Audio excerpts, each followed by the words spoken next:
Vamos falar agora de um outro assunto. Imóveis rurais de devedores, grandes devedores, podem ser usados para a reforma agrária. Sobre esse assunto, então, eu converso agora com o Richard Torciano, que é pesquisador, também foi diretor aí de ordenamento da estrutura fundiária do INCRA, também especialista internacional em governança e administração de terras. Muito bem-vindo, boa tarde. Boa tarde, Simone. Boa tarde aos telespectadores do Algo Mais. Sempre uma satisfação estar com vocês aqui. Obrigada, viu, Richard, por ter atendido a gente nesse feriado aí de 15 de novembro, né? Eu já agradeço aqui desde já a tua participação para falar desse tema importante aí. A portaria, né, o Richard, ela já foi publicada no Diário Oficial da União. E como é que você analisa, então, essa possibilidade, né, de imóveis rurais penhorados aí, né, desses devedores, né, da União, que devem ser destinados, então, à reforma agrária, né? O melhor caminho encontrado, então, para assentar famílias? Acho que primeiro no contexto brasileiro, né, Simone, nós temos uma história da reforma agrária, infelizmente, conectada também com uma história de conflitos no campo, conflitos agrários, né? O Brasil avançou nessa matéria, né, em alguma medida, se considerar que nós temos, né, no nosso território, que é de 850 milhões de hectares de território nacional, né, nós temos aí cerca de 90 milhões de hectares de terras destinadas para a reforma agrária, né, cerca de 1 milhão de famílias assentadas, mas esse processo ele sempre ocorrendo, né, a partir de alguns de conflitos agrários, né? E essa é uma medida que, sob o meu ponto de vista, ela traz, né, vantagens para todas as partes que estão envolvidas nessa matéria, direto ou indiretamente, seja o governo, né, os próprios produtores com oportunidade, né, de saldar essas dívidas, utilizando esses imóveis para pagamento das dívidas com a União, né, tem aí uma perspectiva de um equilíbrio fiscal maior, né, com a União recuperando, né, essas dívidas, e uma reforma agrária que, a partir do momento que essas áreas que precisam naturalmente passar por uma avaliação, inclusive, né, se elas de fato são servíveis, né, para uma destinação para esse fim, para uma reforma agrária que acontece, então, a partir de imóveis que vão sendo incorporados e destinados pelo próprio INCRA no ambiente de paz no campo, né? Ou seja, é num ambiente em que você tem uma avaliação prévia desses imóveis, resolve uma questão da dívida dos produtores, né, grandes devedores, resolve o problema para a União e resolve o problema para as famílias que serão ali assentadas, sem, né, esse conflito. É importante sempre reforçar, né, que a reforma agrária ela é um preceito constitucional, está previsto na Constituição Federal desde 1988, observando ali os artigos, desde o artigo 184 ao 191, que se refere à reforma agrária, e ela é regulamentada, né, e tem um aprofundamento sobre os requisitos da reforma agrária em 1993, com a Lei 8629. Né? Mas sempre os passos, né, especialmente em regiões fora da Amazônia, eles foram dados nesse processo de destinação de terras para a reforma agrária, a partir de uma tensão, né, entre movimentos sociais, produtores rurais e o Estado, não é? E diante desses conflitos que esses processos foram acontecendo, os assentamentos foram surgindo, né?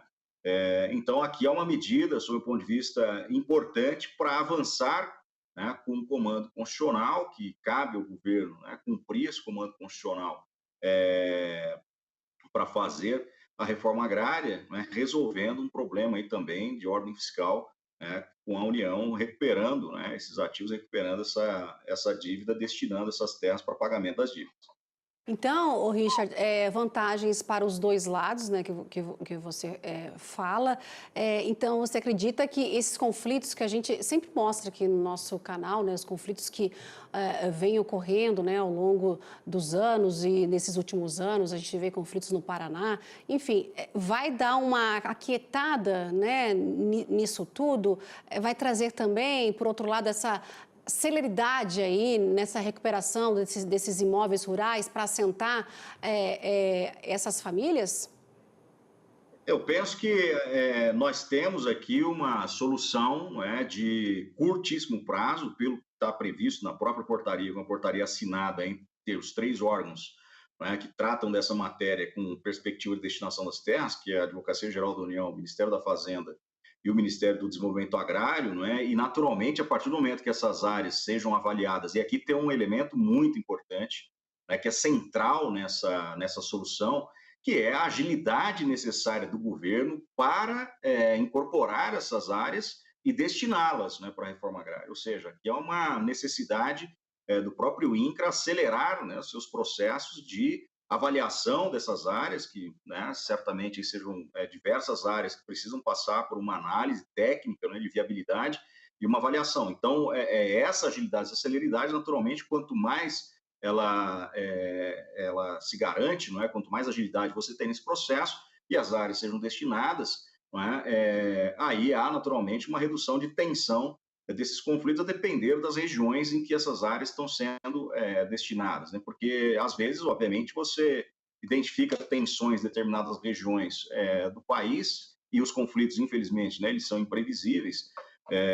E essas tensões estão em regiões que não necessariamente são as regiões onde essas áreas estão sendo ofertadas. Mas, de qualquer forma, é uma medida necessária, uma medida estratégica, né, considerando que ela traz essa possibilidade, né, de todos os lados envolvidos estarem ganhando nessa perspectiva. Quem está aqui, né, na demanda por reforma agrária, o Estado brasileiro recepcionando essas áreas, né, e saudando, recuperando esses ativos, recuperando essas dívidas, e os produtores rurais, não, né, as pessoas ou empresas, enfim, proprietários com grandes dívidas com a União, podendo utilizar esses imóveis para saldar suas dívidas, não é? E também seguirem, né, a vida aí da empresa, ou enfim, né, do próprio detentor dessas propriedades. Talvez aí fique esse gargalo, né? Você lembrando, além do governo ver se o imóvel ele é viável ou não para fins de reforma agrária, tem que saber, na realidade, se esses imóveis rurais, eles estão nessas áreas que a gente constantemente tem visto nos últimos meses aí, não é, o Richard, esses conflitos agrários. Mas, mesmo assim, diante disso, o governo tem que dar essa celeridade para assentar essas famílias. A gente estava aqui falando, mas o governo acho que pretende assentar 90 mil famílias. É ainda um número viável ou você acredita que poderia melhorar? Eu penso que seja viável, especialmente a depender dessa garantia de agilidade, não é? Nesses processos de recepção, análise e avaliação dos imóveis que serão utilizados para pagamento dessas dívidas e destinados para a reforma agrária, né? Quem milita nessa área conhece, né, esse processo, sabe, né, que é um processo complexo, ele não é um processo simples, né, que exige aí, obviamente, uma inteligência territorial embarcada, também inteligência artificial embarcada, não é? Tecnologias, não é, que hoje estão disponíveis para que o governo possa garantir uma análise com base de dados remotas, enfim, análises automatizadas naquilo que for possível, obviamente, mas com trabalho também célere, e aí tem uma série de medidas que podem ser adotadas, né, pelo próprio governo, daqui um pouco compor forças-tarefas, né, para que tenha uma solução ágil, né, aquilo que está previsto na portaria, seja para incorporar, seja para descartar essas áreas, e as que forem descartadas, se vai a leilão, né, para dar um destino para essas áreas, também para resolver o problema,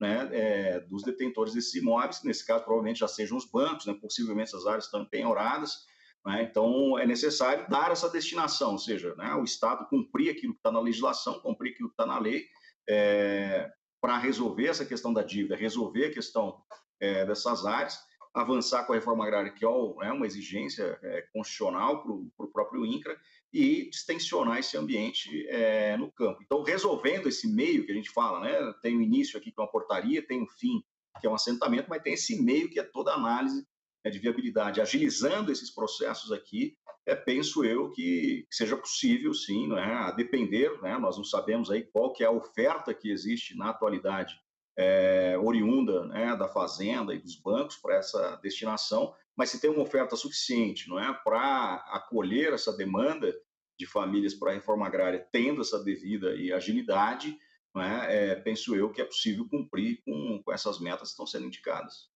Porque, né, Richard, o governo ele quer solidificar cada vez mais o programa Terra da Gente, né, que é direcionado, então, à reforma agrária. Porque em outubro, salvo engano, a Comissão de Agricultura da Câmara ela aprovou um decreto legislativo que susta, então, o programa Terra da Gente. Passou lá por essa comissão, ainda tem muito que andar, ainda vai para a CCJ, enfim. Mas nesse cenário todo, não é, os deputados, né, da comissão, o relator, melhor dizendo, ele defende que movimentos sociais, movimentos, né, como o MST, seriam beneficiados, né, que o programa atende, né, e defende esses movimentos.